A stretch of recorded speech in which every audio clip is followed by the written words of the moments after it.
તમે ગરીબ પરિવારમાં જન્મ્યા છો એ તમારો વાંક નથી, પણ તમારામાંથી ગરીબ પરિવાર જન્મે એ તમારો વાંક છે.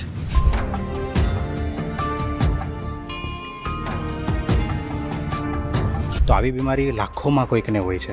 એ આપને આ બીમારી થઈ, પણ ત્યારે એવો વિચાર તમને ના આવ્યો ક્યારેય કે હું તો ભગવાનનું કાર્ય કરું છું, લોકોની સેવા કરું છું, સમાજની સેવા કરું છું, તો આ દુઃખ ભગવાને મને જ કેમ આપ્યું?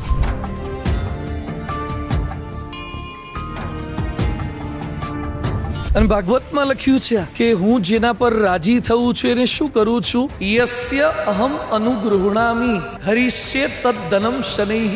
હું જેના પર રાજી થઉં છું તેનું ધન હરી લઉં છું.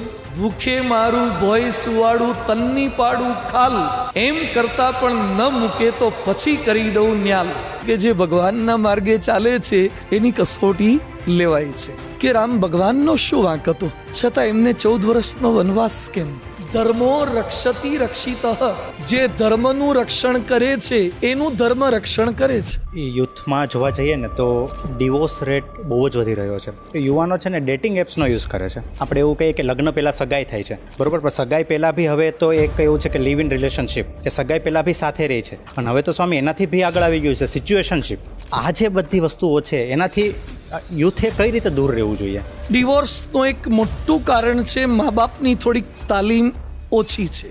સીધો આગ્રહી સ્વભાવ રાખો કે પત્ની મારું કયું કેમ ન કરે, પતિ મારું વાત કેમ ન માને, મારી સાસુ મારો સ્વીકાર કેમ ન કરે, મારી વહુ કેમ મારી સામે બોલે. તો ભાઈ બોલશે, પણ તમે હેત પ્રેમ કરો. ધીમે ધીમે કરતા નદીના ધીમા પ્રવાહથી ખરબચડા પથ્થર પણ અમુક વર્ષોએ લીસા થઈ જાય છે. બાળકો છે કે યુવકો છે, બરાબર, એમનો બી એક પ્રશ્ન હોય છે કે અમને વાલીઓ નથી સમજી શકતા, કે જનરેશન ગેપ પડે છે. તમે માતા જીજાબાઈ જેવા હોય તો તમારે ત્યાં શિવાજી જન્મે.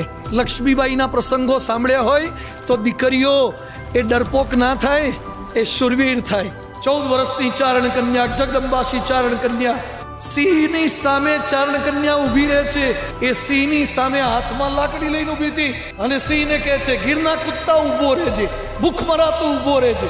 સિંહને ધમકાયો અને સિંહને ભગાડી મૂક્યો. આ આપણી સનાતન ધર્મની દીકરીઓ હતી.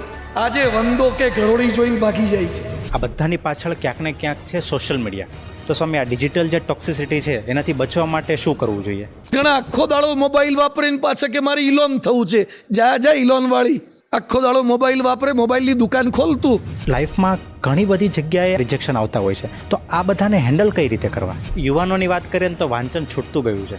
તો સારું વાંચવું, સારી વસ્તુ સાંભળવી, આ કેટલી ઇમ્પોર્ટન્ટ છે? સુખી જીવન જીવવા માટે કેટલા રૂપિયાની જરૂર છે?